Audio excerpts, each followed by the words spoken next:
हम political worker हैं speaker साहब, हम यहां पे ग्रास रूट लेवल से यहां तक पहुंचे हैं, लेकिन इन्होंने जो शॉर्टकट के हवाले से बात की स्पीकर साहब, मैं जिस सियासतदान को पाकिस्तान में जानता हूं जो शॉर्टकट से आया कि जनरल जिलानी और जनरल जियाउल-हक की कोख से उसकी सियासत ने जन्म लिया। पहले क्रिकेट सीखनी थी, जिमखाना गए, अपने साथ अंपायर लेके गए, एक्टर बनाना था, रंगीला के पास भेजा, नाकाम हुआ कि एक्टर भी नहीं बन सकता, जिमखाना चला गया, क्रिकेटर नहीं बन सकता, फिर उसको हवाले कर दिया जनरल जिलानी के और जनरल जियाउल-हक के, और वहां से वो वजीर बना, सियासत का आगाज हुआ स्पीकर साहब। फिर यहां पे बात खत्म नहीं हुई, IJI बना और फिर उसके बाद उसको मेन स्ट्रीम पॉलिटिक्स में लाया गया। लेकिन सिर्फ ये पॉलिटिक्स नहीं थी, हमने वो मनाजिर भी देखे, हमने वो फोन कॉल भी सुने कि जस्टिस कयूम को फोन करके क्या कहा जाता है कि किसको अंदर कर दो, किसको फारिग कर दो, किसका क्या करो। तो स्पीकर साहब, ये इनकी सियासत थी। बल्कि ये तो छोड़े, माजी की बात है, अभी शहबाज शरीफ के हवाले से क्या बात चल रही थी स्पीकर साहब कि मुझे तो किसी ने कहा था कि आपको कोई ओहदा दे देंगे, इसलिए शहबाज शरीफ साहब तशरीफ लाए हैं। वो तो हमेशा से शॉर्टकट के इंतजार में होते हैं स्पीकर साहब, ये होते हैं गैर जमहूरी रवैये, ये होते हैं शॉर्टकट से पॉलिटिक्स का आगाज करना, ये होता है अवाम के ऊपर एतमाद ना करना। और अवाम के ऊपर एतमाद ये होती है कि 1996 में पार्टी बनती है, वजारत की और वजारत उज़्मा की अवर होती है, कहते हैं कि किसी के कहने पे नहीं, अवाम फैसला करेंगे और मुल्क का वज़ीर आज़म बन जाता है स्पीकर साहब। ये है स्ट्रगल, ये है सियासी जदोजहद स्पीकर साहब। किसी से उंगली से पकड़ के सियासत में लेके आया, वजीर बनाया, फाइनेंस मिनिस्टर, फिर उसके बाद वज़ारत उज़्मा की कुर्सी दे दी, और अभी भी छोटा भाई जो है वो इसी इंतजार में है कि किसी ने मेरे साथ कमिटमेंट की थी। स्पीकर साहब, काबीना के अंदर स्पीकर साहब इन्होंने जिक्र किया कि कल जो असासे डिक्लेयर किए गए और शहरियत का जिक्र किया। स्पीकर साहब, पहले तो मैं इस हाउस को बताऊं, मुझसे यहाँ पे सीनियर पार्लियामेंटेरियन भी है, मुझसे ज्यादा एक्सपीरियंस भी रखते हैं। स्पीकर साहब, पाकिस्तान के अंदर एडवाइजर और मुआविन खुसूसी के ऊपर असासी डिक्लेयर करने का कोई कानून मौजूद नहीं था, पहले नहीं हुआ। ये इमरान खान का 2011 में जब अपने पार्टी के कोर कमेटी और सेंट्रल एग्जीक्यूटिव कमेटी को कहा कि कौम के सामने अपने असासी रख के, वही इमरान खान का विजन इंप्लीमेंट हुआ कि मुल्क की तारीख में पहली दफा एडवाइजर और मुआविन खुसूसी के असासी डिक्लेयर किए गए।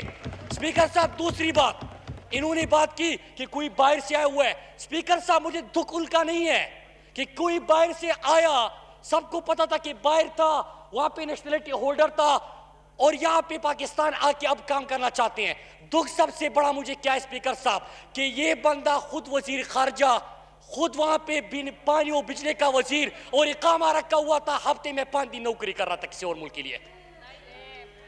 स्पीकर साहब, कि मुल्क का वजीर खारजा होते हुए आप किसी और मुल्क का इकामा भी रखे, 15-20 लाख रुपए आपको माहवार भी मिले।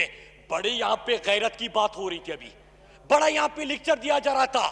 लेक्चर तब दे कि आपने उस वक्त खुद क्या किया था। इनका दूसरा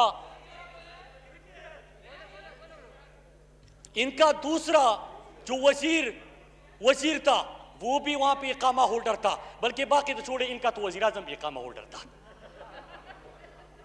स्पीकर साहब, यहां पे अभी बात कर रहे थे, तो कि इनको इस चीज का है कि इमरान खान ने तो मुआविन खुसूसी और एडवाइजर के असासे और शहरियत डिक्लेयर कर दी। अब हमारा मुतालबा है कि आपकी तमाम पार्टी उहदेदारान भी नेशनलिटी और असासे डिक्लेयर कर दें।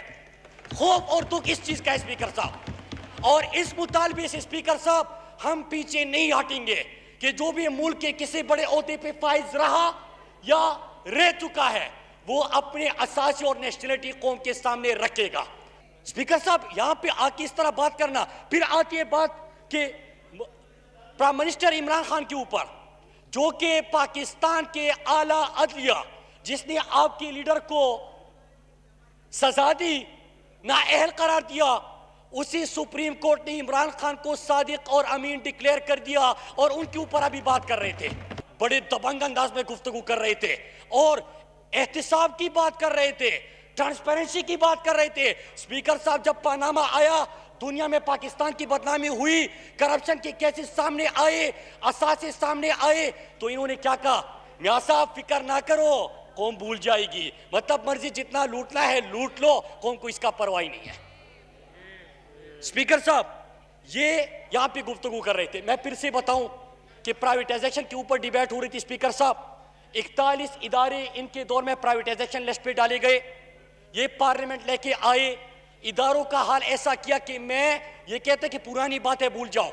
स्पीकर साहब, भूलना नहीं है, क्योंकि हमें स्वीडन की इकॉनमी इनहेरिट नहीं किया हमने। हमें कोई यहाँ पे आपने इटली का और कनाडा का हेल्थ सिस्टम नहीं दिया।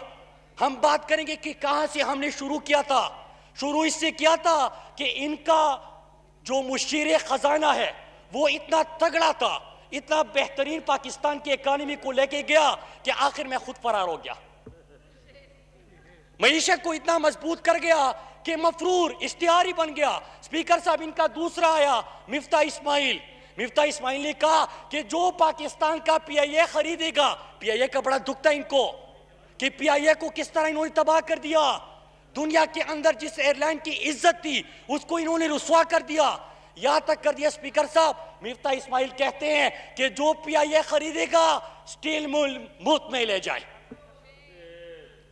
स्टील मिल खसारे में, पीआईए खसारे में, रेलवे खसारे में। स्पीकर साहब, और यहां पे आके दबंग तकरीर है।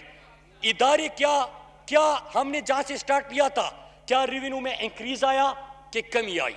प्राइवेटाइजेशन से लेके गई डिबेट पता नहीं कहां तक। और कलभूषण का कहते हैं कि कलभूषण का अगर कोई 2 दिन नाम नहीं लेता था, 2 दिन क्या 3-4 साल गुजर गए थे, आपको इतनी शर्म क्यों आती थी कलभूषण का नाम लेते हुए? कभी लिया था? कभी आपने जो इंडिया पाकिस्तान के अंदर दहशतगर्दी की कार्रवाई करता था उसके ऊपर बात की?